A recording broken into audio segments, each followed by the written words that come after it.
Alléluia, merci Seigneur pour ta grâce. Alors pour la 7e fois, on va être dans l'évangile de Jean au chapitre 8. Je vous promets, c'est la dernière aujourd'hui. On passera au chapitre 9 la fois prochaine. Mais ce chapitre est tellement riche, en fait il fait quand même 59 versets. Donc voilà. Et on va retrouver à nouveau Jésus avec les Juifs. Je rappelle que ce sont ceux qui ont cru en lui. Mais on va voir, il voulait bien croire qu'il était le Messie, mais qu'il soit Dieu ou fils de Dieu, là c'est encore assez difficile. Et je pense que c'est important pour nous aussi d'élargir notre vision de qui est Dieu. Parce qu'on a tellement tendance à le limiter aussi à nos limites à nous et à ne pas concevoir qu'il puisse être ou faire au-delà de ce qu'on a toujours vu ou de ce qu'on a entendu.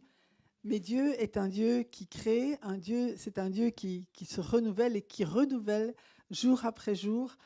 Et rien n'est impossible à Dieu. Amen. Rien n'est impossible à Dieu. Alléluia. On va lire à partir du verset 51, où Jésus va dire une chose très spéciale. Il dit, en vérité, je vous le dis, si quelqu'un garde ma parole, il ne mourra jamais. Amen. L'importance de garder la parole de Dieu. Ça veut dire quoi, garder la parole de Dieu? La mettre en pratique. Amen. Ne pas s'éloigner de la parole de Dieu. Vraiment fixer notre vie et vivre selon sa parole. Pour ça, n'oubliez pas, il faut la connaître. Pour la connaître, il faut la lire et il faut la méditer. Donc ça reste quelque chose de très important pour chacun d'entre nous. N'attendez pas le dimanche matin pour ouvrir votre Bible, s'il vous plaît. Maintenant, lui dirent les Juifs, donc, si quelqu'un garde ma parole, il ne mourra jamais. Et les Juifs répondent, mais maintenant, nous savons que tu as un démon. Waouh! Abraham est mort, les prophètes aussi, et toi tu dis, si quelqu'un garde ma parole, il ne mourra jamais. Serais-tu plus grand que notre père Abraham qui est mort? Les prophètes aussi sont morts, mais pour qui te prends-tu? Pour qui te prends-tu donc? Waouh! Alors là, c'est trop pour eux. C'est vraiment trop. Messie, oui, mais là, c'est trop. Et au point que les Juifs de l'époque ont diabolisé Jésus. Il a dit, mais tu as un démon, alors qu'il est le Messie, le Fils de Dieu, parce qu'ils ne comprenaient pas ce qu'il disait. Pourtant, ils avaient lu les Écritures, ils les avaient méditées, disséquées, coupé les cheveux en 4. Et on connaît des personnes comme ça qui dissèquent et dissèquent encore et encore et encore, mais tirer des conclusions intellectuelles à leur niveau purement humain. Et là, ils n'ont pas pu entrer dans cette dimension spirituelle que Jésus leur apportait. Et quand Jésus leur apporte la vérité venue du ciel, qui est venue de Dieu lui-même, alors là, ils sont choqués et ils ne peuvent pas assimiler cette vérité spirituelle et divine. Ils ne peuvent pas la comprendre, ils ne peuvent pas la recevoir, parce qu'ils sont encore charnels. Et ils sont braqués. Je dis ils sont, mais examinons-nous. Parfois, on est un peu comme ça aussi. Parfois, on dit, mais est-ce que c'est bien vrai? Est-ce que ça ne va pas trop loin? On entend parfois des choses, mais waouh, je ne comprends pas, je n'ai jamais entendu ça. Et c'est important, non pas d'accepter tout de go, mais quand même d'ouvrir nos cœurs pour dire, Seigneur, montre-nous, révèle-nous. Je veux être ouverte non seulement à ta parole écrite, mais je veux être ouverte à ton esprit, à ce que toi tu veux me dire, à ce que toi tu veux me révéler dans l'esprit. Et donc, ils rejettent les paroles et vont jusqu'à l'accuser d'avoir un démon, attribuant au diable les paroles venant de Dieu. Alors ici, ce sont les paroles. On connaît des personnes, même des chrétiens, même des gens qui aiment Jésus, mais qui attribuent au diable les œuvres que Dieu fait. Qui, pour eux, il n'y a que le diable qui peut guérir, par exemple. Et ils vont voir la radiesthésie ou n'importe quoi, mais prier pour la guérison, non, ça, il ne faut pas faire. Et pourtant, ce sont des enfants de Dieu qui ont la parole de Dieu, mais qui ont été enseignés contrairement à ce que toute la Bible enseigne. Ils ont une partie de la vérité, mais ils n'ont pas pu aller plus loin parce qu'eux non plus ne comprenaient pas et ne pouvaient pas assimiler cette vérité. Mais merci Seigneur, parmi eux, il y en a beaucoup que Dieu a éclairés et qu'il a ramenés là-dedans. Vous en trouvez pas mal dans les revivalistes qui, au départ, ne croyaient pas, mais Dieu les a surpris. Et là, je remercie le Saint-Esprit parce qu'il n'est pas toujours un gentleman. Parfois, il faut avoir un coup de pouce. Il n'attend pas qu'on soit d'accord pour nous faire vivre des choses parce qu'il veut nous faire entrer dans des réalités que lui seul connaît et qu'il a préparées pour nous. Amen. Donc, c'est le moment maintenant de se poser nous-mêmes la question, connaissons-nous beaucoup de choses au sujet de Dieu ou connaissons-nous vraiment Dieu lui-même? Amen. Et on va revenir sur cette relation intime, bien sûr, avec le Seigneur. Et je crois que parmi nous, beaucoup ont cette relation, si pas tous, j'espère. Mais dans tous les cas, est-ce qu'on veut le connaître davantage? Parce qu'il y a toujours moyen de le connaître plus. Donc, de nouveau, quand on parle de connaître Dieu, c'est bien sûr connaître sa parole, mais c'est le connaître lui intimement. C'est d'avoir cette relation avec lui, ce cœur à cœur, de pouvoir non seulement parler à Dieu dans la prière, mais de pouvoir l'écouter, écouter son cœur, écouter ce qu'il nous dit, ce qu'il te dit à toi personnellement, comment il te communique son amour, comment il vient te rassurer, comment il vient t'élever, comment il vient parfois te reprendre. Mais c'est dans le cœur à cœur que ça se passe. Amen. Parce que le Saint-Esprit vit en nous et nous sommes son temple. Sommes-nous prêts à être bousculés dans notre entendement et dans nos raisonnements? On est francophone, tant pis, c'est comme ça. On a été éduqués, Pierre le disait, avec la culture grecque, avec la rationalité en plus, avec ce Dieu raison qui domine toute la francophonie. Et il faut se débarrasser de ce qui est rationnel pour pouvoir entrer dans le spirituel et le surnaturel de Dieu. Amen. Le monde autour de nous développe des raisonnements qui sont carrément anti-chrétiens. Et peut-être vous avez entendu cette phrase, bon maintenant ça fait quelques semaines que ça a été dit, qui a été prononcée lors d'un cours universitaire à Liège et qui heureusement, et là je veux dire ça ne fait pas du tout la majorité, elle a fait polémique et n'est pas admise par la majorité, mais je vais quand même vous la lire. Le professeur disait à ses élèves, « Si la terre est dégradée, c'est la faute de l'homme blanc, chrétien et hétérosexuel. » Il a lancé, paf, comme ça. Après, il a expliqué ce que ça voulait dire pour lui. Ça avait un peu de sens, mais pas du tout dans cette façon d'exprimer les choses. Amen. Et il y a actuellement une grosse montée du wokisme. Est-ce que vous savez ce que c'est le wokisme? Non. Alors, je vais vous donner la définition de Bart de Wever, qui est notre Premier ministre encore. Le mouvement woke est parti d'une volonté de dénoncer les discriminations. Jusque-là, ça va. Mais il obtient finalement le résultat inverse. Le wokisme veut agir sur les Occidentaux comme un miroir qui leur renvoie leur propre infamie. En fait, le wokisme, ici, il ne dit pas... le wokisme, c'est vraiment aller avec les minorités. C'est considérer les minorités. Au lieu de les abattre ou de les mépriser, c'est laisser les minorités s'exprimer et vivre leur vie normalement. D'accord ? Ceux qu'on méprisait habituellement. Donc l'effort, le début, c'est pas mal, mais au final, tout le monde doit être comme eux. Et ça, c'est pas cool. En fait, c'est un moment qui a commencé avec Black Lives Matter. Donc, pour dire, écoutez, en Amérique, vous savez qu'il y a encore pas mal de racisme. Il faut les dire, mais enfin, la vie d'un noir a autant de valeur que la vie d'un blanc. Donc jusque-là, c'est très bien. Okay, mais après, ça a été les minorités homosexuelles, ça a été les minorités lesbiennes, ça a été les minorités LGBT, je ne sais plus, enfin avec toutes les lettres que vous connaissez. Et là, c'est dit, OK, mais c'est eux finalement qu'il faut faire valoir. Et c'est tellement monté qu'il n'y a plus de morale en fait. Le résultat, c'est que la morale n'existe plus. Voilà. Et on ne sait plus où on en est.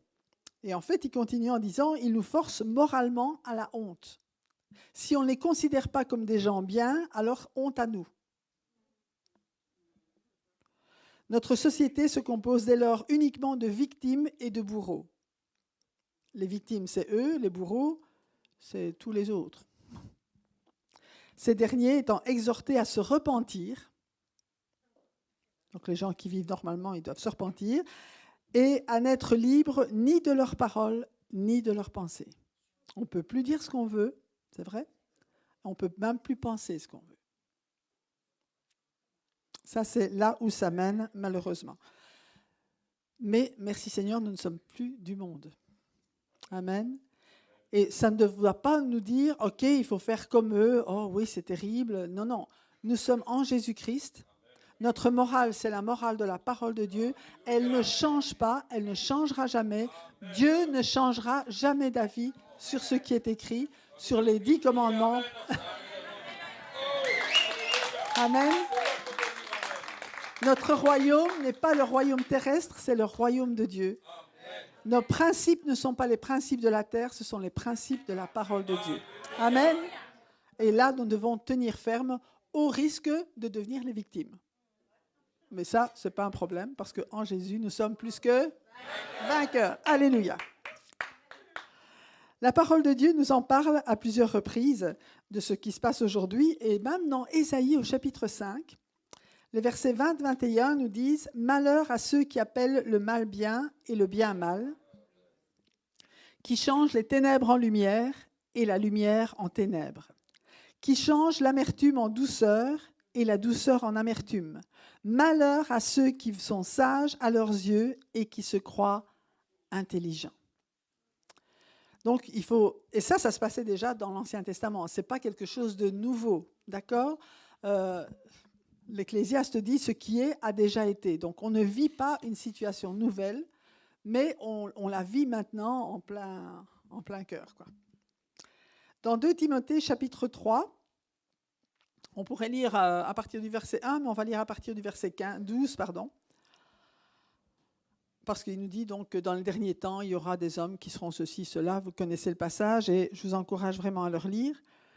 Mais au verset 12, il dit « Or, tous ceux qui veulent vivre pieusement en Jésus-Christ seront persécutés. » Il faut le savoir.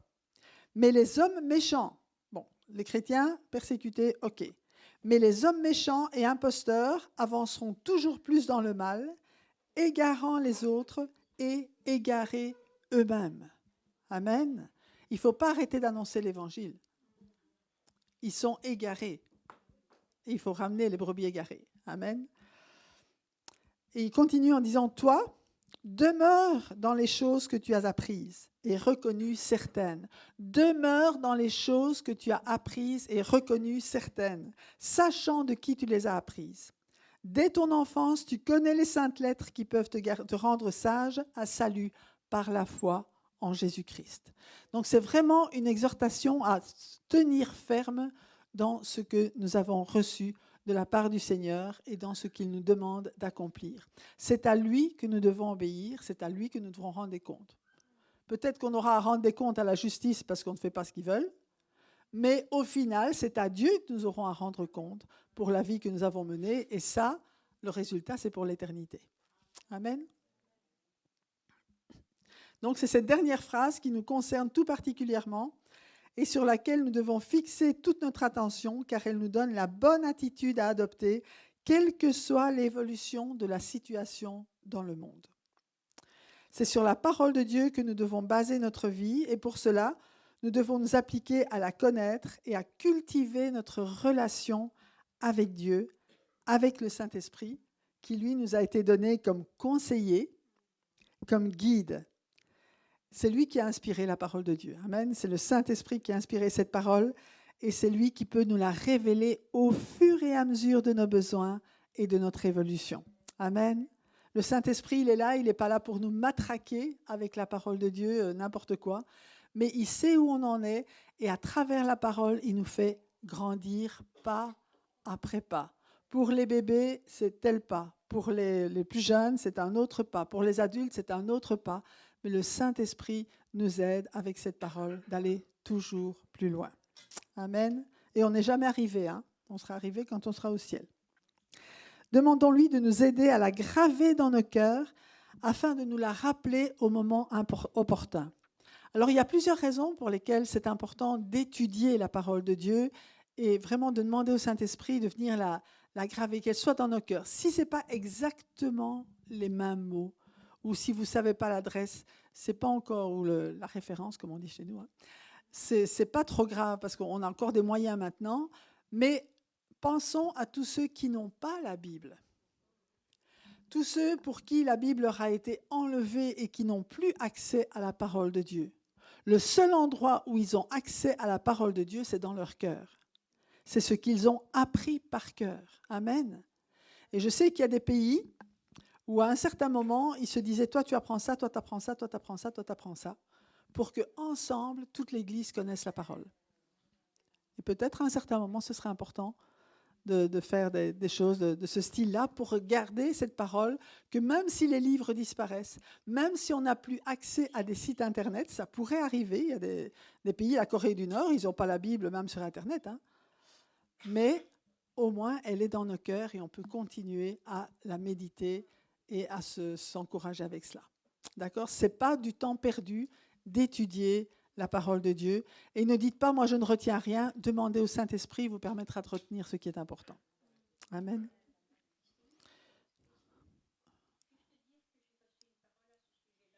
Oui ?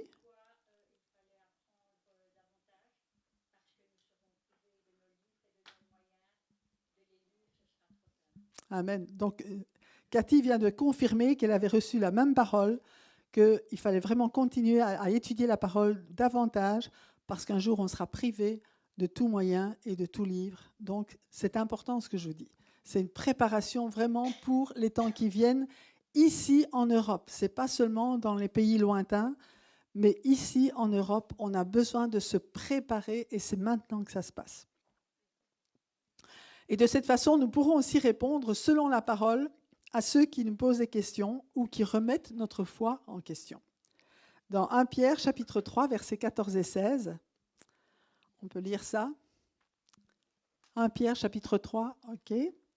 D'ailleurs, même si vous deviez souffrir pour la justice, vous seriez heureux. N'ayez d'eux aucune crainte et ne soyez pas troublés. D'accord ? Ce n'est pas pour vous faire peur. Le but, ce n'est pas de faire peur, c'est au contraire, n'ayez pas peur, n'ayez aucune crainte, ne soyez pas troublés, mais respectez dans votre cœur la sainteté de Dieu le Seigneur. Soyez toujours prêts à défendre l'espérance qui est en vous devant tous ceux qui vous en demandent raison, mais faites-le avec douceur et respect. Amen. Entre nous, que ce soit vis-à-vis des personnes, que ce soit dans la prière vis-à-vis des mauvais esprits, s'il vous plaît, restez respectueux. J'entends souvent des personnes qui parlent mal comme s'ils étaient voilà, quand ils chassent des démons ou des choses comme ça. Faites pas ça. Restez respectueux. Amen.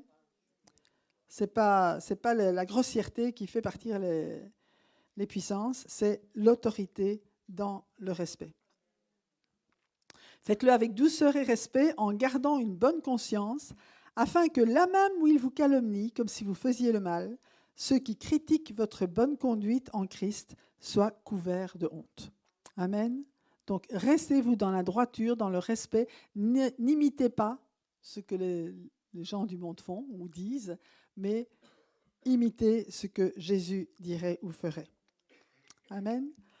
Et voilà, ici, Jésus va se défendre, et donc on va continuer dans Jean chapitre 8 à partir du verset 54. Il va se défendre, il va dire des choses et défendre aussi la vérité. Jésus répondit, « Si je me rends gloire à moi-même, parce que c'est ce qu'il disait, ma gloire ne vaut rien. » D'accord ? Cependant, c'est mon Père qui me rend gloire. Lui que vous présentez comme votre Dieu, alors que vous ne le connaissez pas. Moi, je le connais.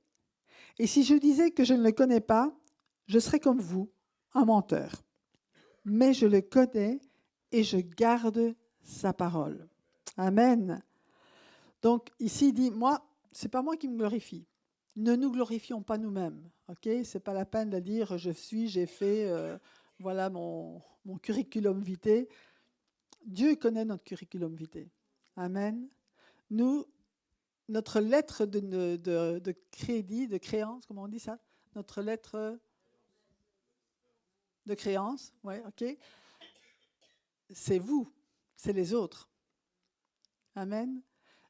Qui on est, c'est pas à nous à le dire. C'est à ceux qui sont au bénéfice de nos bonnes actions, de tout ce que nous pouvons faire jour après jour. C'est à eux à dire qui nous sommes. Amen. Ne faisons pas notre éloge, ça ne sert à rien. Au contraire. Ne cherchons pas la gloire des hommes ou des femmes. Cherchons ce qui plaît à Dieu. Il est trop facile de tomber dans l'orgueil, de revendiquer une place ou une position. Tout ce que nous avons, tout ce que nous sommes, nous vient de Dieu. L'important pour nous, c'est d'être connus de qui? De Dieu. L'important, c'est d'être connus de Dieu. Amen. Je ne voudrais pas entendre cette phrase « Je ne t'ai jamais connu ». Amen. Ça, je ne veux pas entendre ça de la part de Jésus.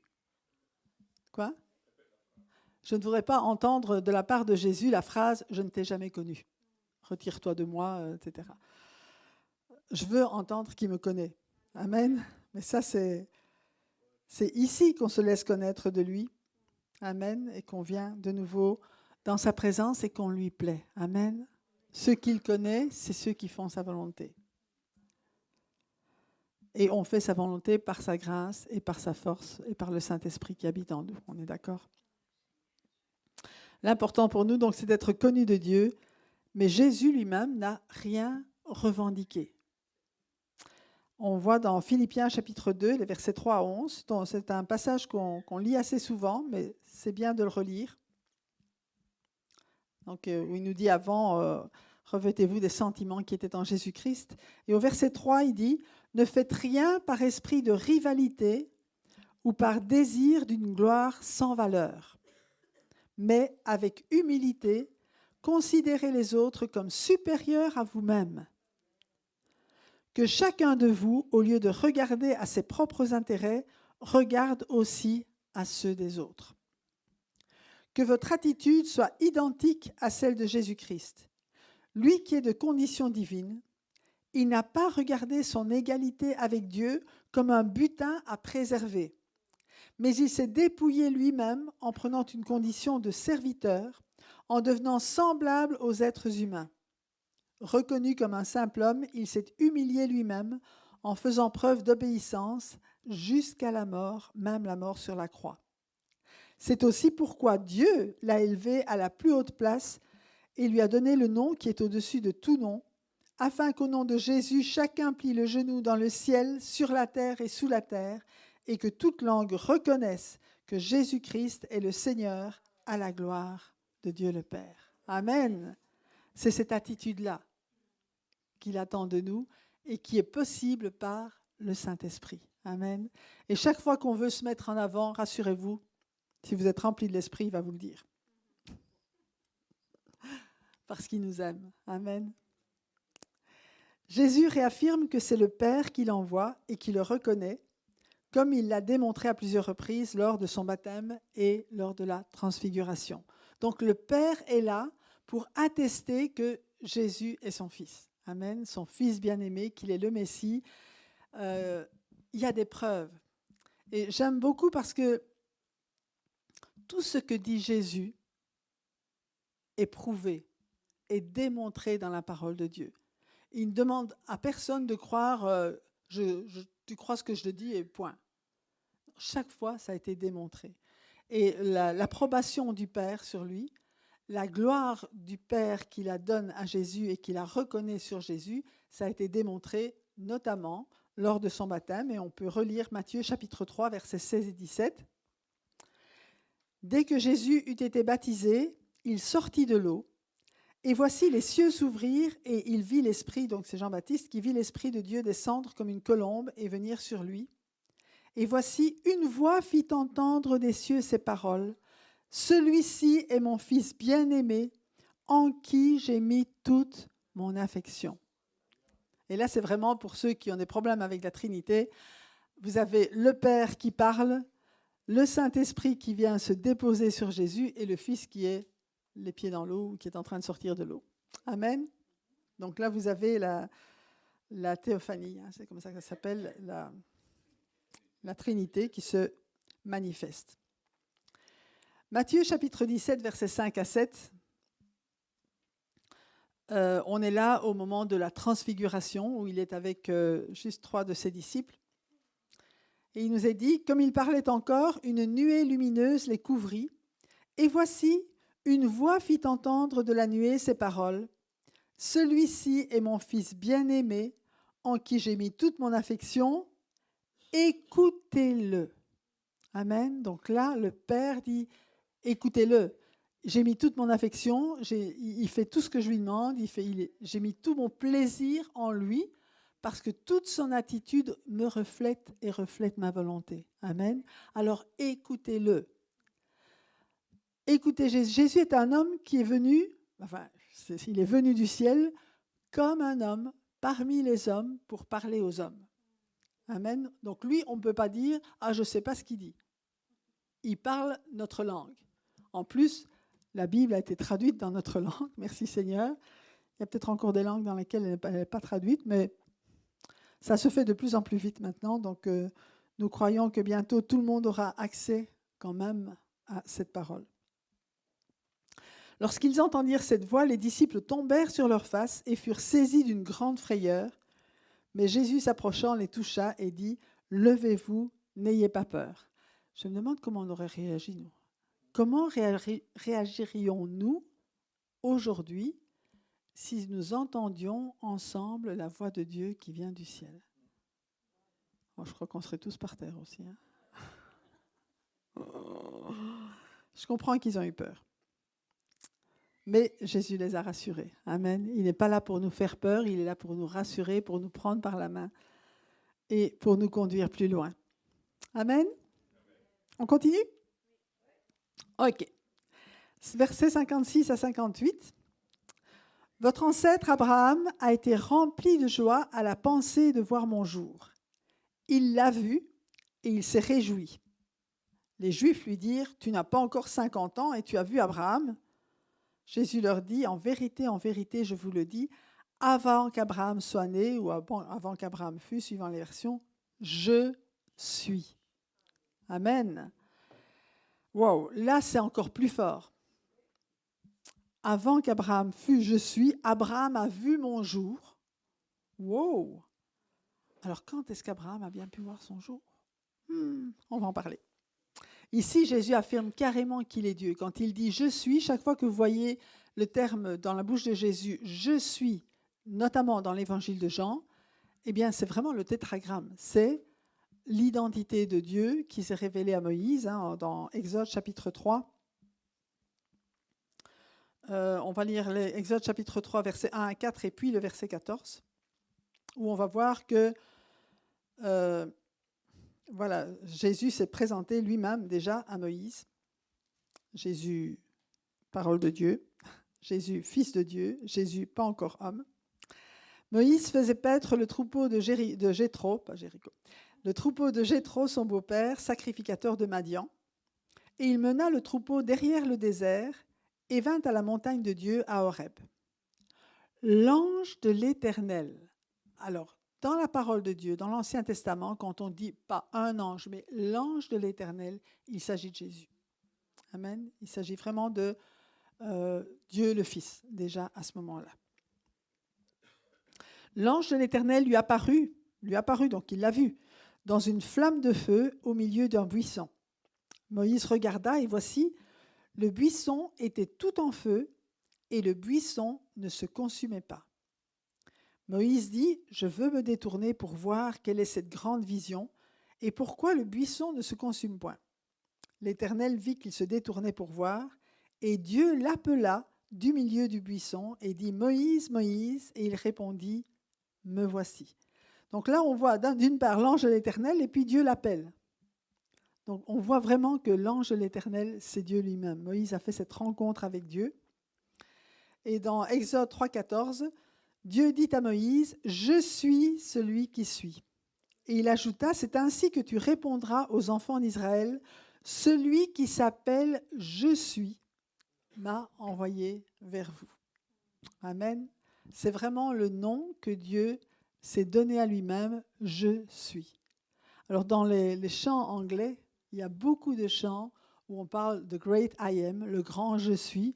En français, il n'y en a pas tellement. Ça commence. Mais ce serait bien d'appeler, nous on dit l'Éternel, ok? Mais le grand je suis, moi je trouve ça bien. Ça c'est mon opinion. Amen. Donc, et là, Jésus va dire, avant qu'Abraham fût ou avant qu'Abraham soit né, je suis. Dieu n'a pas changé. Le Dieu de l'Ancien Testament et le Dieu du Nouveau Testament, c'est le même Dieu. Le caractère du Dieu de l'Ancien Testament est le même que le caractère de Dieu du Nouveau Testament. Le plan de Dieu de l'Ancien Testament est le même que le plan de Dieu du Nouveau Testament. Je dis ça parce que souvent, quand on lit l'Ancien Testament, on dit, mais là, il y a des guerres, et puis il y a des gens qui se vengent, etc. Dans le Nouveau Testament, Jésus dit le contraire.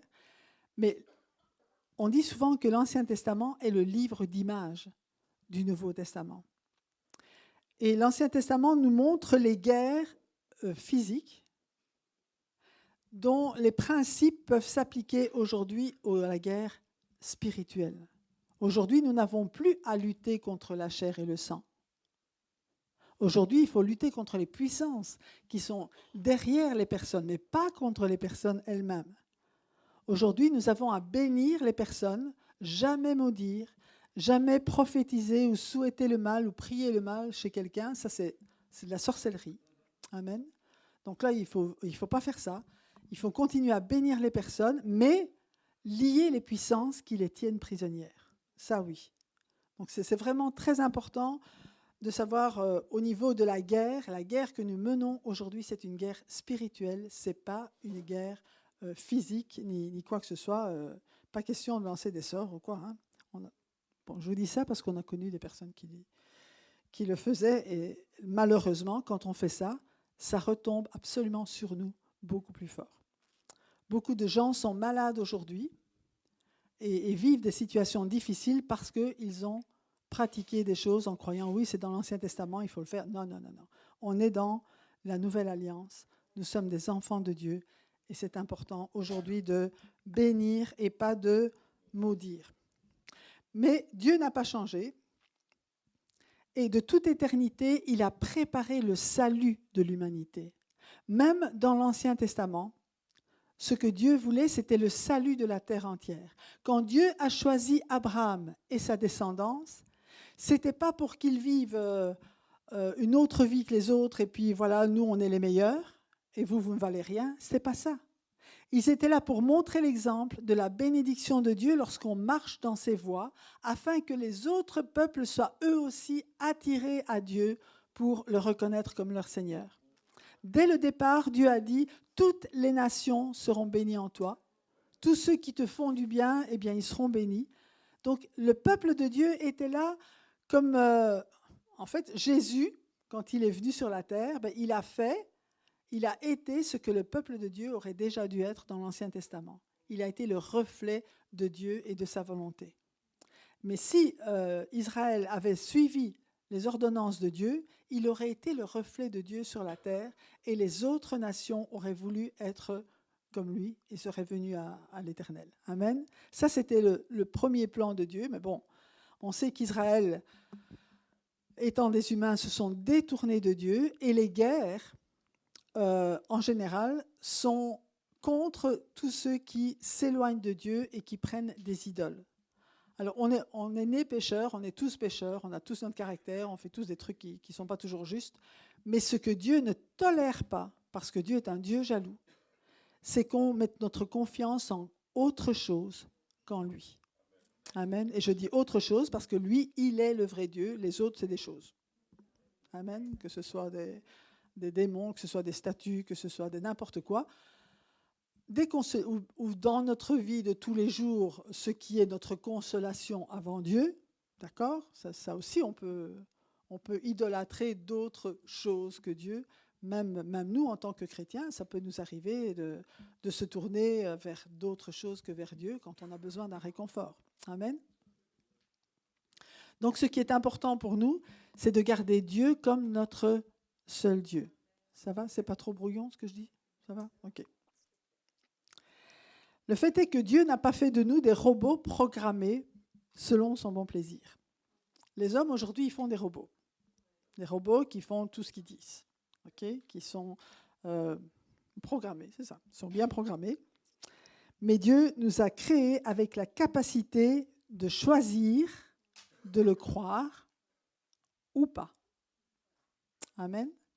Bien sûr, la volonté de Dieu, c'est qu'on le croie et qu'on soit heureux et qu'on vive selon sa volonté pour bénéficier de cette vie abondante. Amen.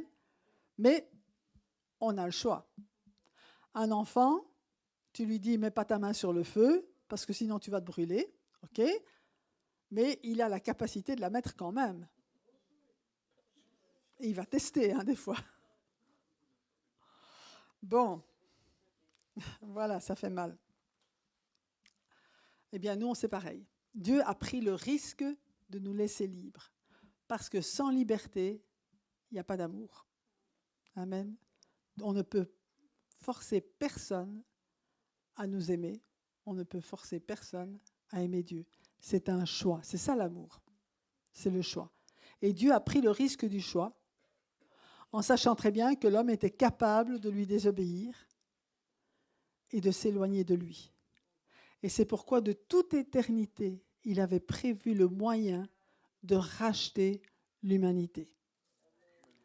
Ce n'est pas il y a 2000 ans que Dieu a choisi d'envoyer son Fils. C'est de toute éternité que le Fils de Dieu était là dans la présence de son Père. Père, Fils et Saint-Esprit, c'est de toute éternité aussi. Et qu'il a dit, voici, c'est moi qui vais y aller. C'est moi qui vais les sauver. Amen. C'est moi qui vais faire ta volonté. Il s'est donné lui-même déjà à ce moment-là.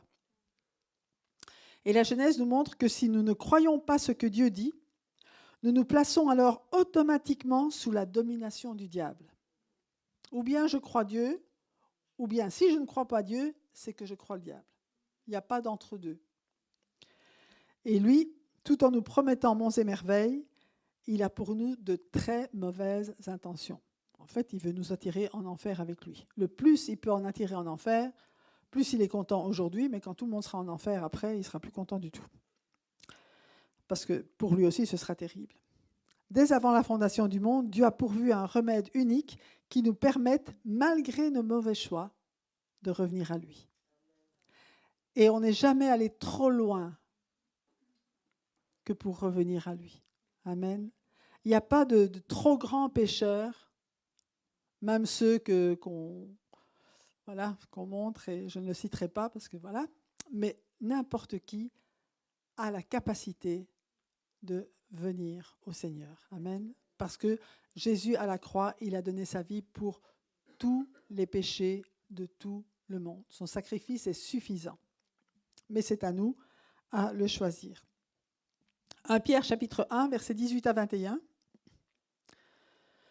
Vous le savez en effet, ce n'est pas par des choses corruptibles comme l'argent ou l'or que vous avez été rachetés de la manière de vivre dépourvue de sens que vous avez transmise vos ancêtres, mais par le sang précieux de Christ qui s'est sacrifié comme un agneau sans défaut et sans tache, prédestiné avant la création du monde, il a été révélé dans les derniers temps à cause de vous. Par lui, vous croyez en Dieu qu'il a ressuscité et lui a donné la gloire, de sorte que votre foi et votre espérance reposent sur Dieu. Jésus-Christ mort et ressuscité nous attire à croire en Dieu le Père. Amen. Ce n'est pas Jésus seul. Jésus, le Père, le Saint-Esprit. Mais Jésus, ce qu'il a fait, ce qu'il a accompli, lorsque nous croyons qu'il est mort et ressuscité, eh bien nos yeux se tournent vers le Père. Dieu l'a ressuscité des morts par le Saint-Esprit. Amen. Ce n'est pas Jésus qui s'est ressuscité tout seul non plus. Amen. Mais il était prédestiné avant la fondation du monde et il nous a rachetés de la vaine manière de vivre que nous avaient transmise nos ancêtres ou que nous avions hérité de nos pères. Ça veut dire qu'on n'est plus obligé de vivre comme avant. Ça veut dire qu'on n'est plus obligé de croire ce que nos parents croyaient ou de ne pas croire ce qu'ils ne croyaient pas. Ça veut dire qu'il nous a vraiment rachetés, il nous a fait passer du royaume des ténèbres dans le royaume de son amour, dans le royaume de la lumière. Amen. Et nous avons aujourd'hui toute liberté. Amen. Par la parole de Dieu, vous connaîtrez la vérité et la vérité vous rendra libre. Il nous rend libres du passé, de notre passé et du passé de nos ancêtres. Amen. Et c'est pourquoi que souvent dans la relation d'aide, on parle des malédictions générationnelles, non pas que c'est quelque chose de nouveau, mais c'est juste, OK, on brise définitivement et on est sûr qu'on rentre pleinement dans cette liberté. Amen. Et on ne revient pas dessus après. C'est fini, c'est fini. Une fois qu'on est passé par là, les choses anciennes sont passées, toutes choses sont devenues nouvelles, on a coupé tous les liens qui nous relient au passé, on peut avancer dans la nouvelle vie qui est devant nous. Amen. Gloire à Dieu. Jean chapitre 6, versets 37-40, nous dit « Tous ceux que le Père me donne viendront à moi, et je ne mettrai pas dehors celui qui vient à moi. » Waouh. Ça, c'est aussi un verset qui m'a marqué au début de ma conversion, ça me donnait de l'assurance. Seigneur, je viens à toi, tu ne me mettras pas dehors. Je suis là. Peut-être que ça arrive, hein, donc on a des doutes. Est-ce que je suis vraiment convertie? Est-ce que vraiment, je suis vraiment dans la volonté de Dieu? Ben, voilà, ça c'est un des versets clés. En effet, je suis descendu du ciel pour faire non pas ma volonté, mais celle de celui qui m'a envoyé. Or, la volonté du Père qui m'a envoyé, c'est que je ne perde aucun de ceux qu'il m'a donnés, mais que je les ressuscite au dernier jour. Amen. En effet, la volonté de mon Père, c'est que toute personne qui voit le Fils et croit en lui ait la vie éternelle, et moi, je la ressusciterai le dernier jour. Waouh, ça c'est la volonté du Père. Tous ceux qui voient Jésus, qui croient en lui, que chacun ait la vie éternelle. Et il y a cette résurrection aussi qui vient. Amen.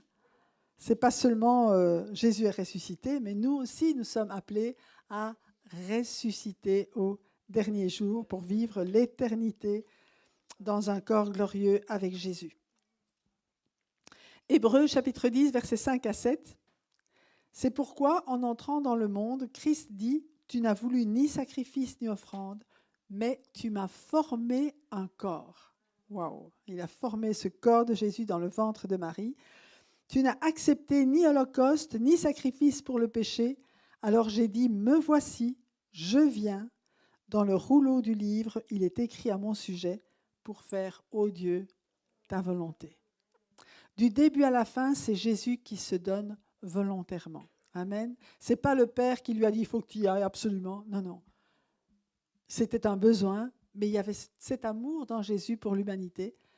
Et on sait, c'est un verset que j'aime bien, mais je ne l'ai pas repris, que dès la Genèse et dès les débuts, on voit la sagesse qui jouait parmi les enfants de Dieu. Et la sagesse, elle symbolise aussi Jésus, qui faisait son plaisir parmi les fils des hommes. Donc Jésus s'est toujours amusé avec les hommes. Il se sentait bien sur la terre. Alors, Abraham a vu mon jour. Ça va, j'ai encore un petit peu de temps. Pas beaucoup, mais ça va aller. Abraham a vu mon jour. Quand est-ce que Abraham a vu le jour de Jésus? Il y a deux endroits pour moi. Il y en a plus, je crois, parce qu'Abraham avait une relation tellement intime avec Dieu qu'il l'a sûrement vu beaucoup plus de fois. Au chêne de Mamré, bien sûr, déjà une première fois. L'Éternel apparut à Abraham parmi les chênes de Mamré, dans Genèse 18, versets 1 à 3, alors qu'il était assis à l'entrée de sa tente pendant la chaleur du jour. Il leva les yeux et vit 3 hommes debout devant lui. Spécial 3, hein? Quand il les vit, il courut depuis l'entrée de sa tente à leur rencontre et se prosterna jusqu'à terre. On ne fait pas ça devant des hommes normaux, hein? Il dit, « Seigneur, si j'ai trouvé grâce à tes yeux, ne passe pas loin de ton serviteur. » Et donc, on sait qu'il y a eu toute une conversation entre ces hommes et Abraham. Et puis, les hommes s'éloignèrent et allèrent vers Sodome.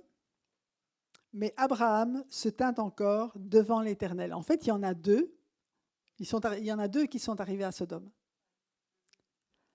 Mais l'Éternel est resté avec Abraham, et c'est là que Abraham a plaidé pour la cause de Lot, en fait, mais il dit, Seigneur, s'il y a 100 justes dans la ville, est-ce que tu vas la détruire? Parce que Dieu avait dit, je ne veux pas faire quelque chose sans prévenir Abraham. Abraham était son ami. C'était plus qu'un prophète. Abraham était vraiment un ami intime, dans le plein sens du terme. Ils avaient une communion ensemble. Abraham était celui en qui Dieu avait confiance. Amen. Pour lui révéler ses secrets.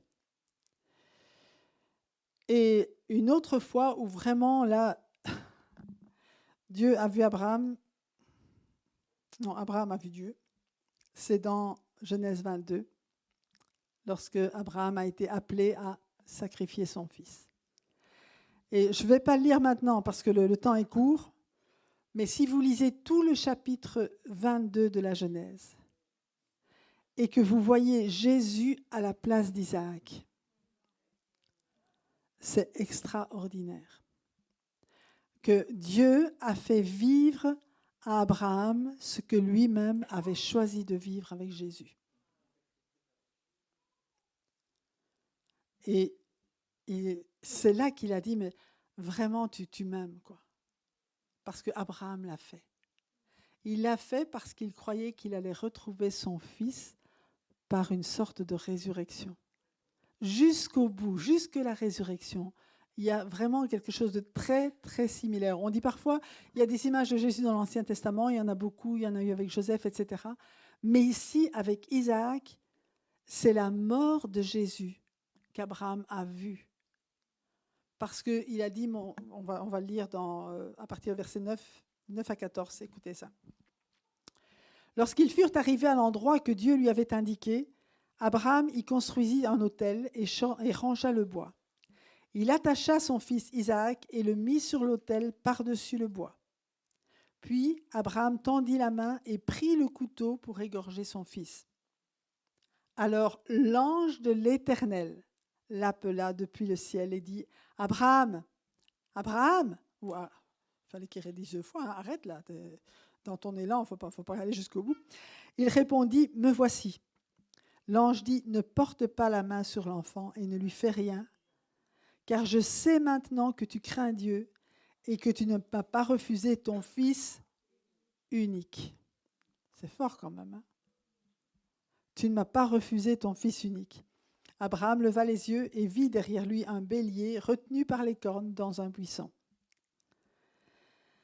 Il alla prendre le bélier et l'offrit en holocauste à la place de son fils. Abraham donna à cet endroit le nom de Yahvé-Jiré. C'est pourquoi l'on dit aujourd'hui « À la montagne de l'Éternel, il sera pourvu ». Et quand Isaac avait demandé à son père « Mais voilà, il y a du bois, il y a le feu, et où est le sacrifice, où est l'holocauste ?»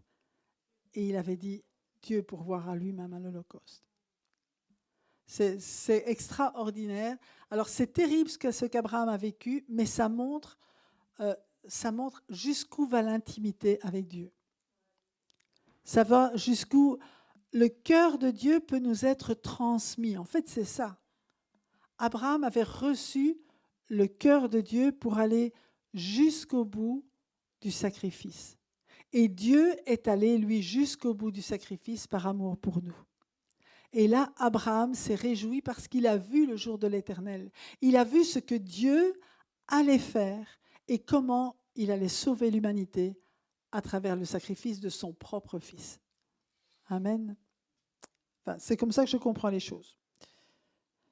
Maintenant, il y en a qui disent, Abraham, du haut du ciel, il voit ce qui se passe. Ok, c'est vrai aussi.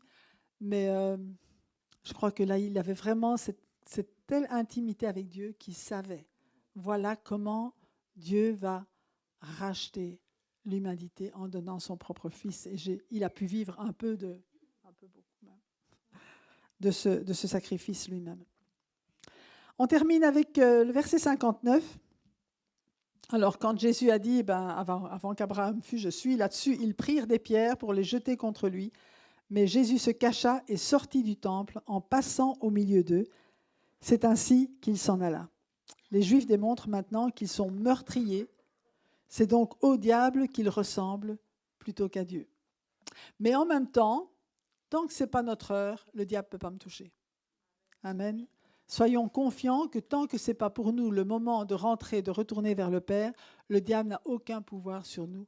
Jésus connaissait son heure à ce moment-là, ok, il s'est laissé faire, mais ici, ce n'était pas le temps de Dieu et il est passé entre eux et il ne s'est rien passé, malgré leur méchanceté. Alors, une petite remarque, il n'est pas toujours nécessaire de prendre des pierres pour tuer quelqu'un, ça vous le savez. La langue s'en charge très bien. Donc, veillons sur notre langue à ne pas dire de mal de qui que ce soit, ou à qui que ce soit, de ne pas décourager. Chaque fois que nous parlons mal de quelqu'un, que nous accusons ou méprisons, nous nous faisons porte-parole du diable qui est l'accusateur des frères. Amen. Bénissez, ne maudissez pas, dit Jésus. Et je termine avec ces versets-là, ça va. Matthieu 5, 43 à 48. Vous avez appris qu'il a été dit, tu aimeras ton prochain et tu détesteras ton ennemi. Mais moi je vous dis, aimez vos ennemis, bénissez ceux qui vous maudissent, faites du bien à ceux qui vous détestent et priez pour ceux qui vous maltraitent et qui vous persécutent, afin d'être les fils de votre Père céleste. En effet, il fait lever son soleil sur les méchants et sur les bons. Il fait pleuvoir sur les justes et sur les injustes. Si vous aimez ceux qui vous aiment, quelle récompense méritez-vous? Les collecteurs d'impôts n'agissent-ils pas de même? Et si vous saluez seulement vos frères, que faites-vous d'extraordinaire? Les membres des autres peuples n'agissent-ils pas de même? Soyez donc parfaits, parfaits, comme votre Père céleste est parfait. Amen. Soyez bénis.